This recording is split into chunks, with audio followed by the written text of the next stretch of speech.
नमस्कार मंडळी, मी तुमचा लाडका मित्र वरद विजय चव्हाण आणि मी तुम्हा सर्वांचं माझ्या युट्यूब चॅनलमध्ये स्वागत करत आहे. मंडळी, व्हिडिओच्या सुरुवातीला सर्वप्रथम म्हणजे अल्लू अर्जुनला वाढदिवसाच्या खूप खूप शुभेच्छा. आणि त्याचा याच वाढदिवसाचं निमित्त साधून पुष्पा 2 द रूल याचा एक नवीन टीजर आपल्या भेटीला आज आलेला आहे. पोस्टर्सवरनं आपल्याला अंदाज येत होता की कदाचित अल्लू अर्जुन आपल्याला अर्धनारी नटेश्वर या रूपात दिसणार आहे.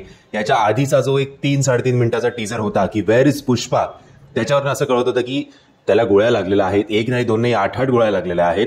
आणि पोलीस असं अज्युम करत होते, कारण खूप सर्च ऑपरेशन असतात, डॉग सर्च ऑपरेशन सुद्धा होतात, पण त्याची बॉडी कोणालाही मिळत नाही, फक्त त्याचे रक्तबंबाळ झालेले कपडे मात्र मिळतात. सो असं अज्युम केलं जातं की बाबा पुष्पा जो आहे तो मेलाच असेल. बट आपल्याला एका जे जंगलमध्ये वाघ कॅप्चर करायला मोशन सेन्सर कॅमेरेज जे लावलेले असतात त्याच्यात दिसतं की एका वाघाबरोबर आपल्याला पुष्पाची एंट्री दिसते.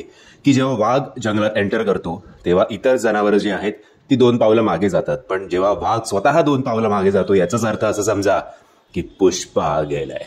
आणि आय थिंक हा ओव्हरऑल अख्ख्या ह्याच्यात मिसिंग असं सुरुवातीला आहे.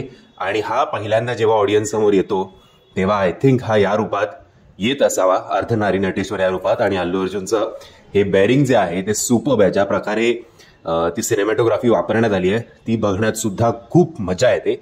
आणि जे काही तो खांदे उडवत ते सगळे गळ्यातल्या माळाबिळा ज्या आहेत त्या सेटल करतो ना, तो पण पार्ट सुपर्ब आहे. सो असं काही फार आत्ता दिसलं नाहीये, फक्त हे त्याचं रूप जे आपल्याला क्युरिओसिटी होती पोस्टर्सवरनं की खरंच हा या रूपात आला तर प्रेक्षक जे आहेत ते थिएटरचं रूपांतर स्टेडियममध्ये होईल. आणि तसंच शिक्कामोर्तब झालंय की अल्लू अर्जुन या रूपात दिसणार आहे.